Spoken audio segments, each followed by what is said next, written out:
Welcome to Corpstruction, a show about the missions, activities, and employees of the Tulsa District, U.S. Army Corps of Engineers. Today we're at the Navigation Office, where I'm interviewing Chris Abner of the Major Maintenance Unit here. Chris is a retired Marine, and he recently completed the 140-mile Tulsa IronMan competition. That includes swimming, biking, and a 26.2-mile marathon, which Chris ran with an American flag. That American flag also had a streamer attached to it with the name of one of his former squad mates, Lance Corporal Jeremy Burris. At the conclusion of the race, Chris presented the flag and streamer to the family of Lance Corporal Burris, who was killed in Iraq in 2007. Chris, welcome to Corpstruction. Thank you for having me. Sunday I was out there and I saw you out there running with a flag, and you guys got a later start, or it got mixed up because of the water levels and the lapping on the water with the wind. Can you tell us about that experience of the swim part, because that's how you start, right? Yes, sir. So the swim was supposed to be a one loop in and out swim. And due to the weather conditions, that morning they switched it to a two-loop. So you enter the water, you swim one loop, get out, and do the other one. And they had swimmed it, and the swim ended up being a little bit longer than the 2.4 miles due to some of the buoys floating away. Have you ever run a marathon at all, or competed in an Ironman in the past? Never a marathon. I've completed a half Ironman in San Diego, California, but never a full distance Ironman or a marathon for that much. And you told me earlier you were from San Diego, California. That's where you grew up, and you joined the Marine Corps. Did you join right out of high school, or? Yes, sir. Joined right out of high school. Went to boot camp at Marine Corps Recruit Depot, San Diego, so about 10 minutes away from home, and got stationed in Camp Pendleton, California, which was about an hour away from home. When you were in basic and you saw those planes flying overhead, did you ever wish you were on them? No, not really. I'd seen the buildings my entire life, and I wanted to see if it was really that hard. You finished basic training, and then you were at Pendleton, I guess, some more for infantry training. Yes, sir. School of Infantry, and then got to your first unit. And tell us about how you met Lance Corporal Burris. So I went to my first unit, was 1st Battalion, 4th Marines, did 4 deployments with them, and Lance Corporal Burris was on my 4th deployment. He was my driver. I was a sergeant, and he was a young kid from Liberty, Texas, all around great American, great Marine, and he just wanted to serve his country, and that's how we first met. And we went on a deployment to Qaim, Iraq, where we were about 7 months into our deployment when we struck a roadside bomb. How long are those deployments typically for infantry units in Iraq, especially in the Marine Corps? They can range anywhere from 6 months to 9 months. My first 2 deployments to during the invasion was a 9-month deployment. My second from Fallujah to Najaf for another 9 months, and then this one happened to be, I want to say, 7 or 8 months. And you were a vehicle commander, right? Yes, and, sir. But your military occupational specialty was with 0331, so you were a machine gunner originally, and then as you moved up the ranks, you became a vehicle commander. So were you in the same vehicle with Burris when Yes. this happened? Yes, he was my driver the entire deployment. We had done the entire training cycle for him to be my driver. He was an infantryman, and he had just kind of got thrown in that role as you're going to be the driver, buddy. So what was Burris like? So Burris came from a very Christian family in Liberty, Texas. He was one of 7 kids, or 7 brothers and sisters. He wanted to be a minister, but he knew that if he became a minister at the age of 18, he wasn't going to have too many life experiences. So he thought that what he wanted to do was serve his country, get those experiences under his belt, and then get out of the Marine Corps and become a minister. That's so his family was at the finish line when you finished. About what time was it when you finished? So I want to say I finished at 12:17. His family had gotten there the day before, and they were there before the swim kicked off. They were there for the national anthem. Mike Riley, he's the one who calls you across the finish line, you are an Ironman. And he announced the Burris family and gave a little background on Jeremy. And then when I got off the bike, the Burris family handed me the American flag to start running the entire marathon. And then I presented them the flag once I actually crossed the finish line at 12:17 that night. Like 17 hours and I don't know how many minutes later. Now, I mean, just running a marathon in and of itself is a big deal. That takes a lot of, it takes training. It's doable, but it takes training. But to run it with a flag. Now, did you carry the flag the whole way? Yes, I did. All 26.2 miles. And you felt, I bet, every mile. Yeah, I did. I really started to feel it in the back and the forearms. The weather was great when the flag was first presented to me, and my first mile was a 9-minute mile, and I looked at my watch and I was like, I need to slow down. A little too quick. I'm not going to be able to hold this pace. And as soon as that sun went down, that wind kicked up, and that's when I really started to feel the pain of the flag and in my shoulders and back. How do you prepare for something like that? I did a lot of running to begin the training cycle. And then towards the end of it, I started ran a half marathon here in Sallisaw with a American flag, because I knew that it was going to be completely different. So my first run with the American flag, I actually picked a heavier duty American flag that had the stitches embroidered, or the stars embroidered into it. And it was about 15-20 mile an hour wind that day, so it was some good training. So would you say it's the flag that's the heavier part, or that's the guidon you're carrying it with? So I'd ordered a special runner's guidon, if you want to call it that, stick to hold the flag on. But there was definitely some times during the run when the wind would kick up and it would bend the pole a little bit. So you get to the finish line, and then you presented the flag to the family? Yes, sir.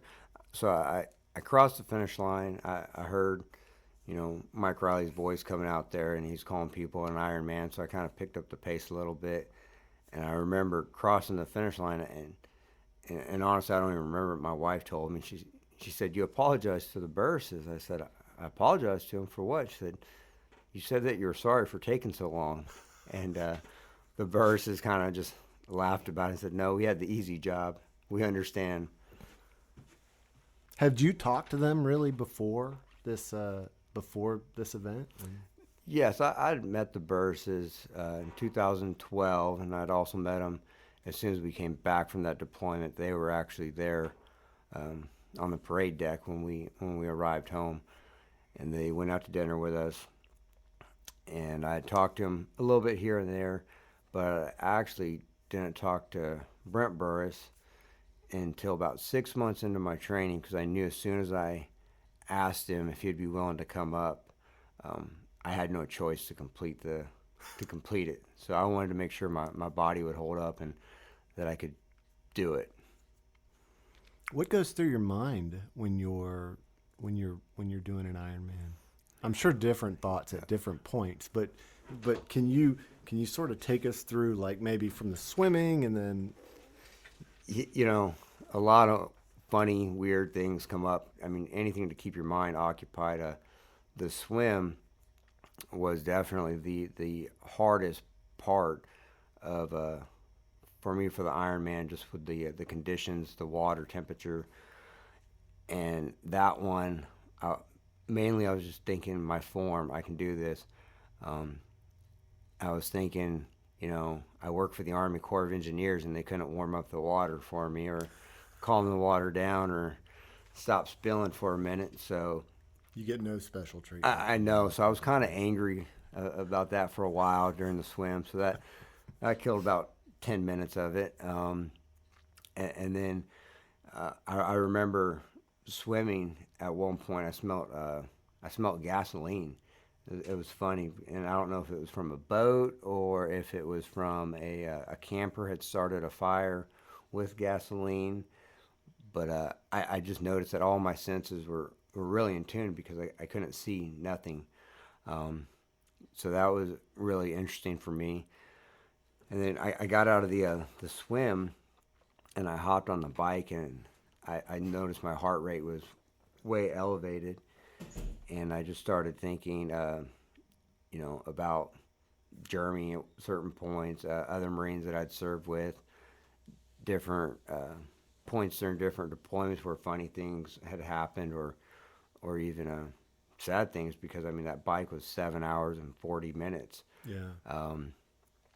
At one point, I remember my daughter loved the movie Frozen, so I started thinking about the movie Frozen. You were singing "Let It Go." I was. I was absolutely singing "Let It Go" because I just wanted to get off that bike, and going out there and just being able to see the volunteers and talking to the volunteers a little bit kind of killed some time. And then when the run happened, as soon as they handed me the flag, I was running through downtown Tulsa, and I remembered the weight of the flag of, when I say weight, the enormous responsibility I have here because there were so many police officers lining the streets, and some of them were coming to the position of attention and saluting the flag. And I ran that 9-minute mile all the way up until there was no more police officers just about. And every athlete, every person that I came across was thanking me for running with the flag. So during the run, I really didn't have time to think about anything because there was so many people lining that run route and just saying thank you for your service, which meant a lot to me. And I think when I got done with it, I tried to convey that to the Burrises of how much it does mean, that American flag does mean to a lot of people still. You grew up in San Diego. You were retired from the Marine Corps in 2000 and what? 16. 16. Okay. And then you eventually came here to. Did you come straight here to Oklahoma? I did, yes. So tell us why Sallisaw, Oklahoma? Sallisaw, Oklahoma. So my parents are originally from this neck of the woods. I wanted my children to grow up in a less populated area where they could go out and they could fish. We could go to the lake. And I just felt as if, coming out here, the teachers have a hard enough job as it is. And, in California, I think my son's kindergarten class was, 30 to 1, 30 students, 1 teacher. Out here, it's, 10 to 1. Mm-hmm. So, and every teacher cares about their kids. And it just felt that I could give them a better life out here in Sallisaw, America. So, did you swim when you were in San Diego? Were you a swimmer out there, or? I was a surfer. I wouldn't say I was a swimmer. My first triathlon I ever did was a 1/4-mile swim, and I thought I was going to die during that swim too. But I thought I could swim, and then I got a coach, and he taught me the right way to swim. I was really lucky towards the end of my Marine Corps career to be at Wounded Warrior Battalion, mm-hmm. which had awesome physical therapists, awesome coaches. So I was able to really hone in on certain techniques versus just going out there flailing in the water. What is the Wounded Warrior Battalion in the Marine Corps, and how does that work? So the Wounded Warrior Battalion, obviously I was injured in 2007.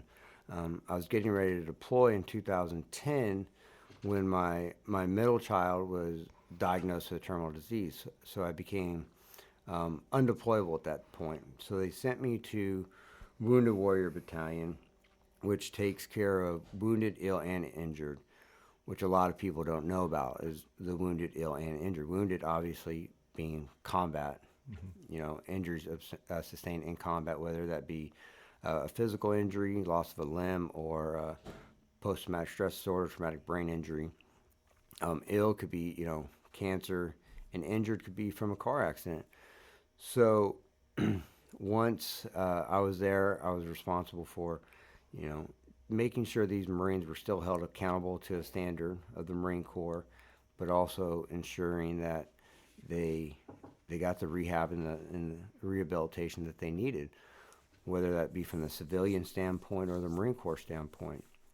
And then once my daughter passed away in 2014, I had an awesome CO. He's still into this day, Major Luke McConnell at the time, but he took care of me. Saw that I had some serious things going on, and he got me the help I needed, and that's how I eventually started on the triathlon side.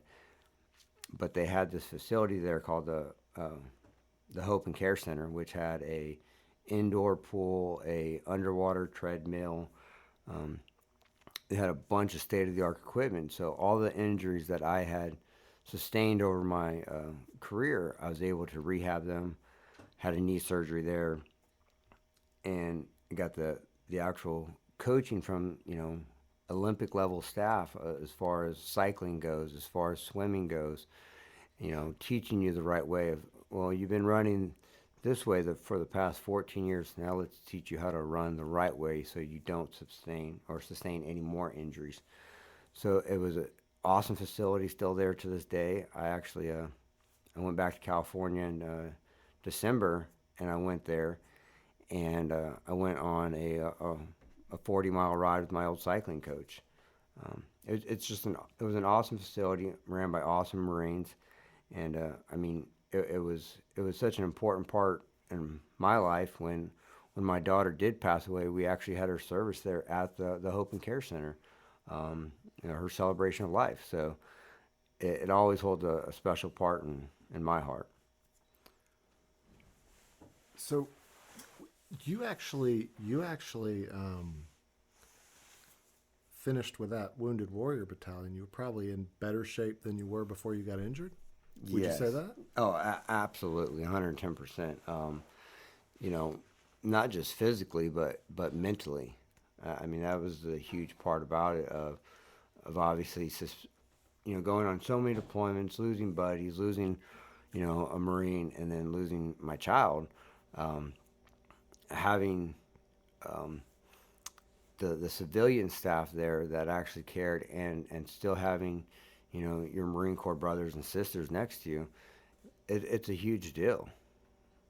Were you into, now you had mentioned that you had done some triathlons previously, but were you doing triathlons before you were involved with the Wounded Warrior? Okay, so it actually opened up this whole new thing for you. Absolutely. So the way the triathlon came about, I was actually in a treatment, and it was this Navy commander who, I think he had done an Ironman before, and we were doing some cycling and whatnot, a little mountain biking, and he said that there was a sprint triathlon not too far. It was a 1/4-mile swim, a 12-mile bike ride, and a 3-mile run.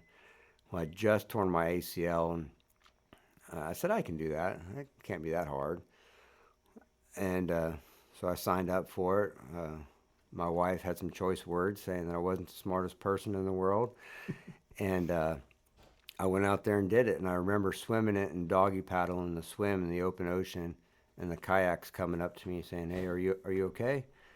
And I'd push them off, and yeah, I'm fine. And I finished it. I didn't set no land speed records, same way with the Ironman, but at the end of the day, it's a race with yourself, not no one else. I was tracking you on the app, on the IronMan app, because we spoke before you ran it, and I say ran it, but before you competed in it, because there's so much more than just the running. But I was tracking you, and at one point I was waiting for you at 61st Street, where the Eagle is on Peoria, on Riverside. I mean, well, at the river parks, and I look down at the app, and you're beyond me on the app. Like somehow I didn't see you. So I start going back the other way. I get down some. Then all of a sudden, out of nowhere, I look up, and it was like the app was like throwing everything off. And I look up and I see this flag, and that's when I started running up to try to catch you, with all that gear.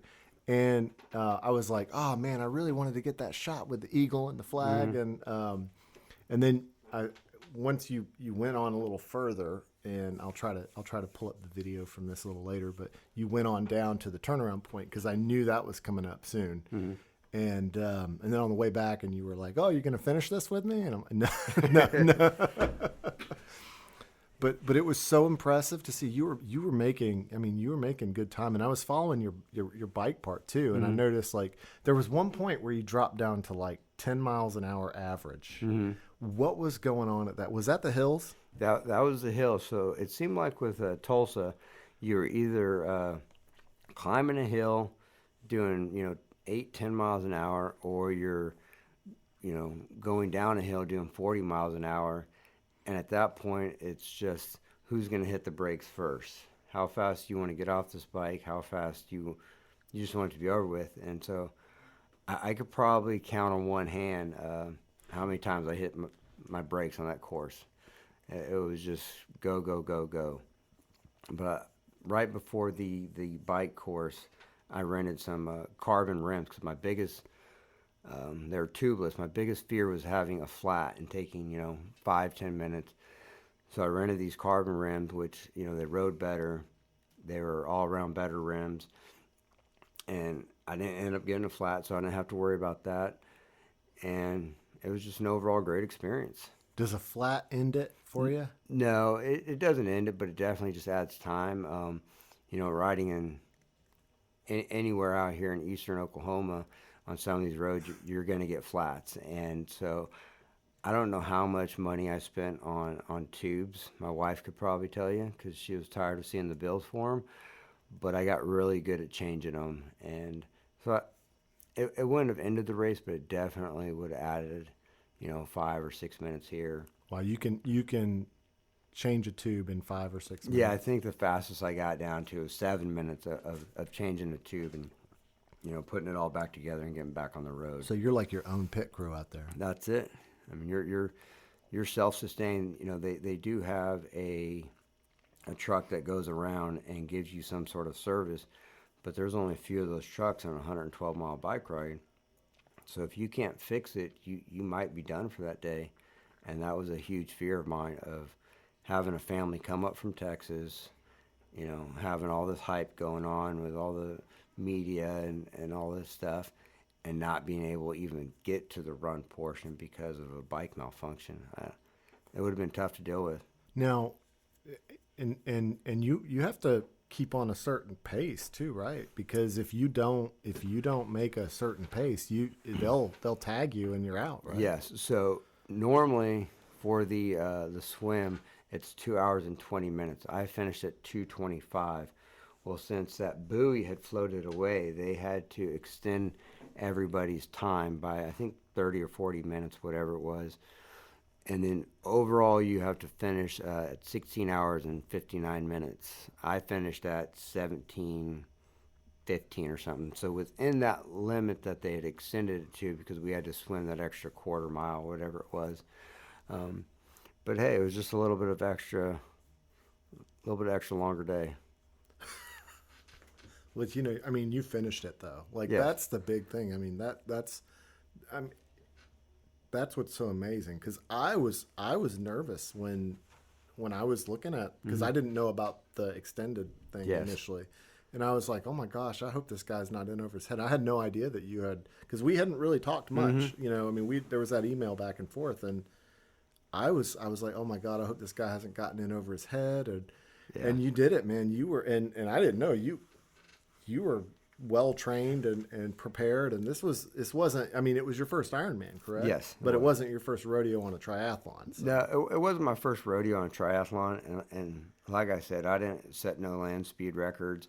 You know, I didn't place first or second in my age group or anywhere near it, but I can tell you I placed first in the guy running with the American flag because I was the only one out there. Yeah, every once in a while you'll see like a marathon where somebody's somebody's running with a flag, or or running with a pace sign if they're part of a running group, but yeah, you were the only one I saw out there with an American flag. Yeah, that's certainly for sure. And when you presented that, were you thinking about that when you presented that flag to that family, to the Burris family? You know, I didn't know how I'd feel. I didn't know if I'd end up crying or what exactly would end up happening.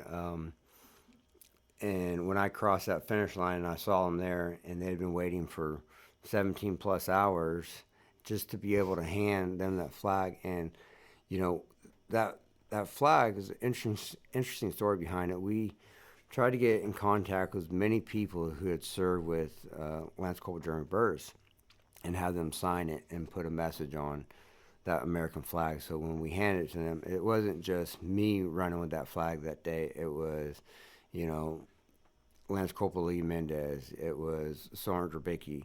It was all these different guys that actually served with them, and so they can look at it and say, hey, they were with us that day. They might not have been able to physically be at that event, but they all thought about it. They all had some part in getting there. And when I crossed that finish line, it was like I said, I apologize to the Burris's for taking so long. I wish I could have done it in 9 hours, but that wasn't going to happen. On that deployment, how many Marines did you all lose? We only lost Jeremy on that deployment. We hit a substantial amount of IEDs. You know, we had a few amputees, but we had only lost him. Like I said, we had a month to go. But it was just it was a very, the conditions that were there during that deployment, it was called moon dust, so it was just very fine sand where it was easy to hide anything in the sand. You literally, you stepped in it and you sunk up to your calves. So they're very hard to spot. Yeah, you showed me a picture of that. That was you said it was what kind of truck was it again? It was a 7-ton. 7-ton truck, and the turret on that thing is even kind of. Now, was the gunner on the turret when that happened, or was he down? No, he was standing up, and what happened was we were at a local village, and we went into a choke point. It was a wadi where we couldn't go left or right, and when we went into it, explosive ordnance disposal said it was about 400 pounds of homemade explosive, and we hit it, and the 7-ton more or less did a wheelie, and I got ejected from the vehicle along with Lee Mendez, and Jeremy was fine during the initial explosion.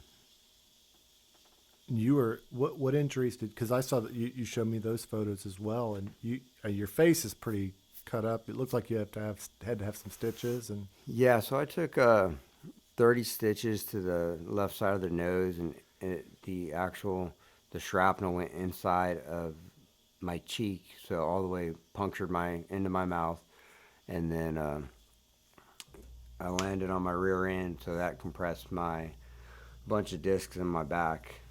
But overall, I was extremely lucky just to still be here. I was wearing Oakleys that day, and I still have the Oakleys to this day. They're still covered in blood and mud, but the Oakleys definitely saved my eyesight. Really? Oh, absolutely. I mean, if I wanted to wash them, I could probably wear them to work, and they'd be completely fine. But I just kind of keep them up on the shelf and say, hey, I'll stick with my Oakleys.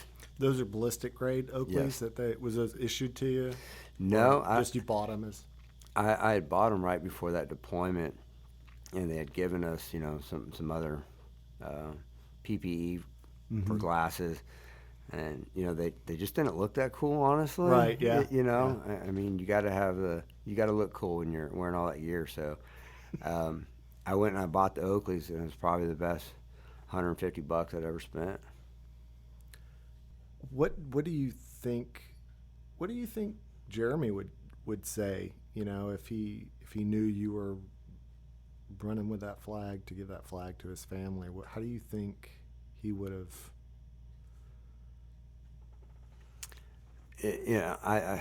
That's a tough question. I'd hope he'd be proud of every single one of us. Every single one of the guys. I know we've all had our trials and tribulations throughout our lives. Him being killed, but his life and how he led it has some way affected our lives and how we still live to this day. So I think he would be proud, and his parents were so happy that it's been this long and their child still makes a difference, and he's not here. So I think it was ultimately just the biggest honor that I could have had. It's awesome. And that wasn't your last deployment, though, was it? Right. It was my last. Oh, it was your deployment, last. Okay, so all right, so that was your last deployment. Yes, sir. And you were gonna deploy again though in 10, right? That's what you said. Yes, I was going to deploy in 2010 when my daughter got diagnosed. Yeah. So you, even in spite of being injured, you were gonna go all the way back. Yeah. You must have planned to make it a career, full. Yeah, I mean, 20+ career. I did almost over 14, and before they medically retired me, and I had no plan to leave them. But sometimes, everything happens for a reason. At the end of the day, I guess. Infantry guys, you all tend to be a pretty tight group. Like you when you're on ship, you go places together. You know everything about that guy in the berthing area with you. Who's maybe got the bunk above you, or what? How close are you to those guys? Do you still keep in touch to those infantry dudes that you worked with? We'd kind of went our separate ways throughout life, and then this event happened. I'd still talk to my gunner, and it's crazy by this one act and this one event of how big it's gotten as far as the American flag and the media, of how close it's brought a lot of us back together, and realizing like, hey, we made a difference. He made a difference, and we're all still here. And you know what? We might have our families over here, but this one event, as short as it was, that happened in seconds, has changed our lives forever, and somehow contributed directly how we live to this day. So to answer your question, we weren't that close before the event, but now we've gotten a lot closer. And how did you make the decision to do this, to do the IronMan Foundation thing? Did you reach out to the IronMan Foundation, or did they reach out? How did that happen? No, so I had a friend who worked for an organization called Hunter's Hope, who dealt with my daughter's disease, and then she left that organization, went to work for the IronMan Foundation. A lot of people don't know that Ironman race and Ironman Foundation are two different things. The Ironman Foundation is a 501c3 and donate all the money. So she asked me after 2021 Tulsa, would you like to run an Ironman? And I said, well, it's on my bucket list. I don't know yet. And then she said, well, we have this race series called the Gold Star Initiative, where you have a Gold Star family, a family that's lost their child in combat, and you run with the American flag for the marathon. And once she said that, I had no choice. I mean, that is I think the biggest honor in the world. You're paying your respects to somebody who gave up their life for this country. I don't see how anybody could ever question that. And did you just say, I said yes. Jeremy Burris? I did. I said, I'll do it for Jeremy Burris. Yep. I said, I have a Marine that, that I lost, and she knew that I'd lost, a Marine. I said, can I pick it? And she said yes. And so, like I said, I went 6 months from that day of just training without even contacting Mr. Burris and asking if he'd be willing to come up from Texas to do it. And once I did, he was all about it. He said, absolutely. He didn't even have to think about it. He said, we'll be there. And that's like you said, I think about a 7-hour drive or something? Yes, 7 hours. Tulsa? Mm-hmm. It's Christoph, right? No, it's Christopher? It's Christopher, but for some reason, DOD always drops the R. It says like 11 letters, man. Yeah. I don't know, but it's even on my VA identification it says Christoph. Oh, really? Even on my CAT card for the Marine Corps it said Christoph. So your daughter's Frozen thing, you ever show her that? No, I didn't. I never thought about that, but hey. 2020 you came to work for the Corps. How are you liking it? So you work on the navigation system and you handle maintenance on a lot of this stuff. So what all kind of work are you doing? So originally when I got hired on, I was a lock operator. Loved the lock operator gig. It was, you saw a lot of different things. And then recently, I just enjoyed more of the maintenance side. Which lock were you at? I was at 17 and 16, and then I also did, some work down at 14. So, and it was great. You really learned how the navigation system worked. You really learned how all the equipment worked. And a spot came open at the major maintenance unit, and I really enjoyed being out in the sun, seeing a product at the end of the day, per se, and just going up and down the river and actually working. And I ain't gonna lie, the hours are a whole lot better on the fleet side of things than being an operator. Yeah, that operator works pretty cool. Was that when you started to become an operator? Was that the first time you'd seen boats locked through or tows locked through? Obviously, living in the South Side, you'll see the barges come up and down the river, and you don't know anything about them, and then you become a lock operator, you really see, wow, there's a lot that actually goes on to this, and the technology is awesome. Yeah, I mean, in the navigation system is one of those things that a lot of people in this area don't even realize. Even when they see the tows, they see the barges, they don't even realize like the significance of that system that you guys maintain. It's a huge deal, and a lot of people that, like you said, that don't realize what we do, and they come down and they actually see it, or you're able to give somebody a tour. They don't realize that one of those barges, 1,400 tons. That's a lot of commodity going up and down the river. So it's a huge deal. Well, Christopher, I really appreciate you taking the time to sit down with me and answer questions. Was there anything that what have I not asked you that you maybe wished or thought that I was going to ask you or should have asked you? I don't know. I felt like you've asked me just about everything, but I just want to say it's been a great honor, and I think that the publicity that not only the Corps has given, but everybody's given just for this family, no matter what, what happens, whatever happens, their son, their daughter, whoever it was, made a huge impact on multiple lives, just through this one event. I think, thank you for doing that, and thank you to the Army Corps of Engineers for allowing me to do it. Thank you for joining us for Corpstruction. Corpstruction is a production of the Tulsa District U.S. Army Corps of Engineers Public Affairs Office. Today's episode of Corpstruction was brought to you by the Navigation Office of the Tulsa District U.S. Army Corps of Engineers. Thank you for joining us. Have a great day.